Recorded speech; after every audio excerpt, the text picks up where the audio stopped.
Hi everybody, it's Barbara with Acting for Community Theatre. Today I'm going to finish the video on Move It or Lose It by looking at the Lose It category. So let's get started.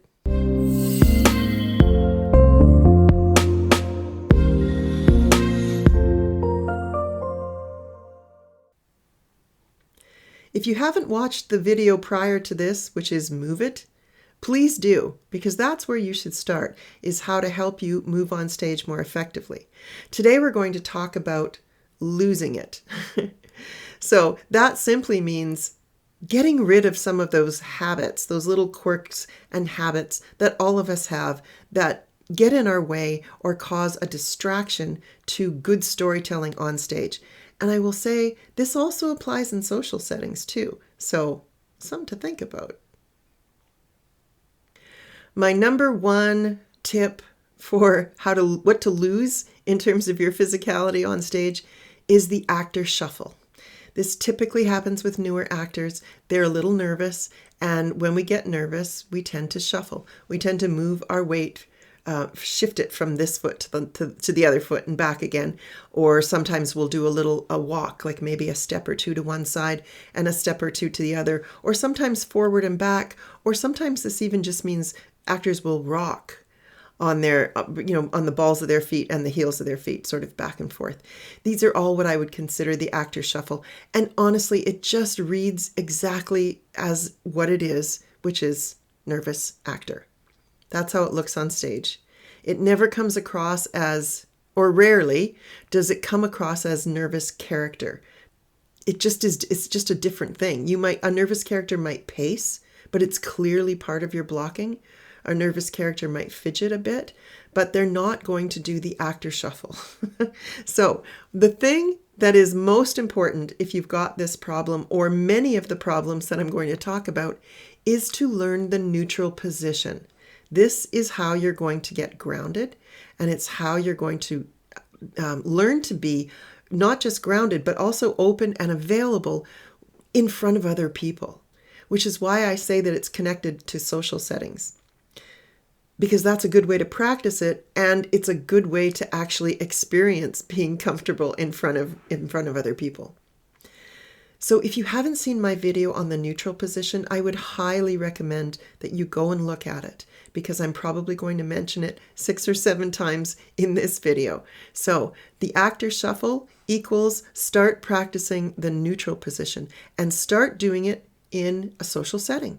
If you're standing around, you know how people, groups of say 5 or more, they end up standing in like a circle or a semicircle, and you're all looking at each other, and usually you've got some form of slouching or hands in pockets or hands crossed across your chest or whatever, but rarely are you just going to stand in something like the neutral position and just be there. So learn the neutral position, and then whenever you're in social situations, practice doing it. And that will help you get used to being in front of other people and yet still grounded and open and not doing some of the things that I'm going to talk about next. Before I talk about some of those other bad habits that have to do with just being nervous, there's another one that I don't think has anything to have to do with being nervous. It might, but it doesn't usually read that way. And that's the overused gesture. So sometimes people who love to talk with their hands, and there are lots of people who do, will constantly gesture, usually this way, or they'll point, or they have some other thing that they do. The problem is it just loses all its effectiveness. When you really want to point at something and make it mean something, it doesn't mean anything, because we've seen it 10 times already. So the more you overuse a gesture, the less importance and meaning it has. So save those, watch yourself carefully, or ask somebody to videotape a rehearsal, or look at archival video if you've got some of shows that you have done. Just try to get an outside eye of some kind, because sometimes we don't know that we gesture a lot, and it's important to know that so that you can save them for those important moments where they actually can speak. Okay, so here I go with a slew of tips that all have to do with what I was talking about before, which is a lack of comfort in front of other people. So Number 3 is something that is actually a natural human thing, and it's not something I don't want you to do. It's something that I want you to limit, and that is anchoring. So anchoring is simply, it's just what it sounds like. It's the things that we do to help ourselves feel connected to the ground. So if we're walking by a chair, we will often touch the back of a chair. If we're standing by a table, we will often touch a table, especially if we're around other people. So we'll lean against walls, or we'll find something to connect with that leads to the ground. We also will help ground ourselves. And sometimes that means putting your hands in your pockets, or clasping your hands in front of you or behind you, or crossing your arms in front of you. They're all forms of anchoring. I taught public speaking for a lot of years, and I saw all kinds of creative ways of people anchoring themselves.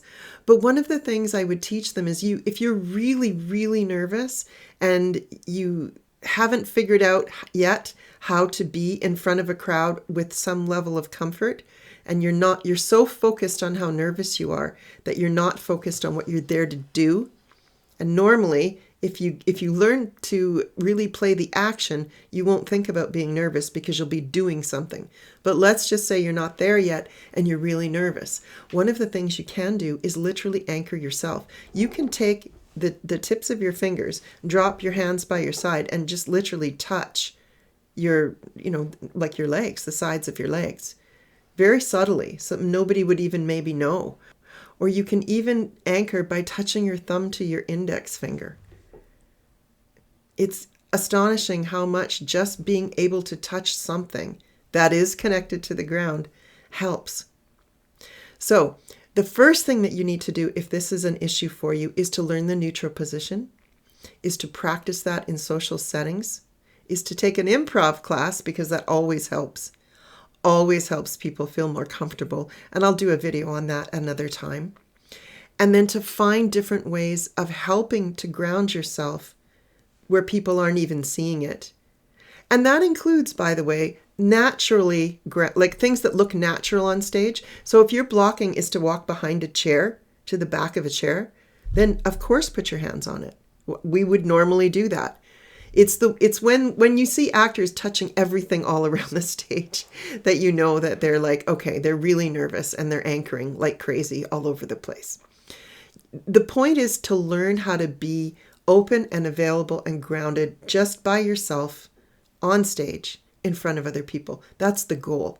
So knowing how you potentially anchor and finding ways around that, and learning the neutral position, and practicing it in social situations and on stage and in rehearsals, obviously, and any class work that you do, are the ways that you help yourself get over that.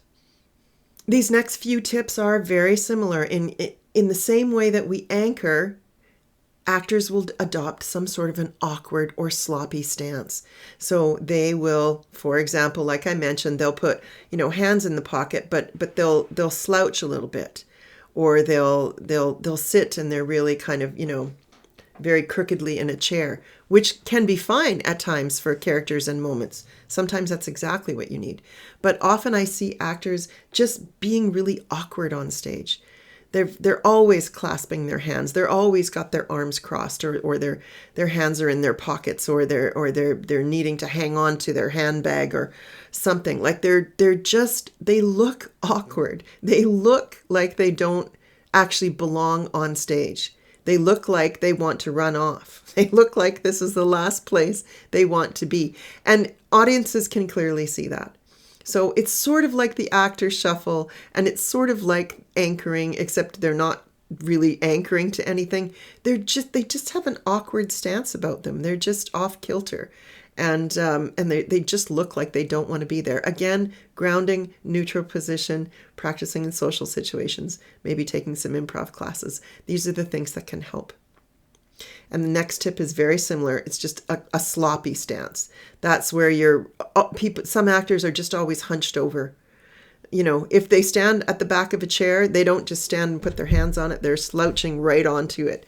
or they're leaning onto a table when they're sitting at a dining table, for example. Everyone's sitting straight and they're leaning over on an elbow, or they just are sloppy, have sloppy stances. And the thing about that, and the next thing that I'm going to mention too, is if you've got people standing on stage and everybody looks like basically like this, and then you've got one person who looks like this, it's really distracting. You really stick out like a sore thumb, and you may not even know it. I have a head tilt, which is the next thing I'll talk about. So I'm just going to keep going. The next tip would be head tilt. I have one, and it's I've seen it in pictures throughout my life where everybody is smiling. You know, there's the cast shot, and then there's me, and you stick out like a sore thumb. And when you're on stage, it's really, really not good, because there's no need. I can't think of a character off the top of my head that has to have a head tilt. I can't think of one. I mean, I guess if you were playing a dog, maybe, like if you're playing Sylvia or something, but you don't need to have a head tilt. You don't need to be tilted over or leaning over all the time, because you just look off kilter. And it's just something that you need to know about. So that means you have to look at photos or archival videos, or you have to find somebody else that can help you, or take video of a rehearsal or a play or something, so that you can see if you're actually doing that. Because if you are, then you have to work on your posture. You have to work on the neutral position. You have to work on feeling grounded and comfortable, and why exactly it is that you're leaning. Maybe you have a physical, like a skeletal problem or a muscular problem that you don't even know about. If it carries on, go find out what the problem is, because if there's a physical problem, as solving it would probably make you feel a lot better, and will prevent some of the head tilting and sloppy stancing on stage. Stancing, a new verb. So watch your sloppy stances, watch your awkward stances, watch your head tilts. That's my big 3-in-1 tip.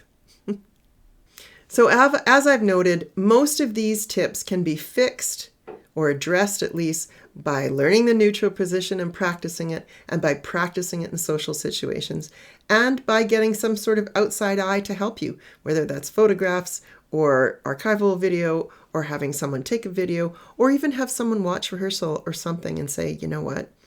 Yeah, you've got a bad head tilt. You tilt to the right, or whatever it is. Find out and learn that neutral position and practice it, because it will help you get rid of all these crazy little things that actors do. And eventually you will start feeling more comfortable on stage. Your posture will be better. You'll look like you've lost 10 pounds, and you'll feel more confident in social situations. You'll probably get more respect from people because you're respecting yourself. So, all good reasons to learn the neutral position and focus on your physicality on stage. All right, that's it for me today. I hope you found these tips helpful. Next, we're going to focus on your voice, and I'm going to give you tips and tricks and techniques to help you get your voice to the back row. So, I'll see you soon.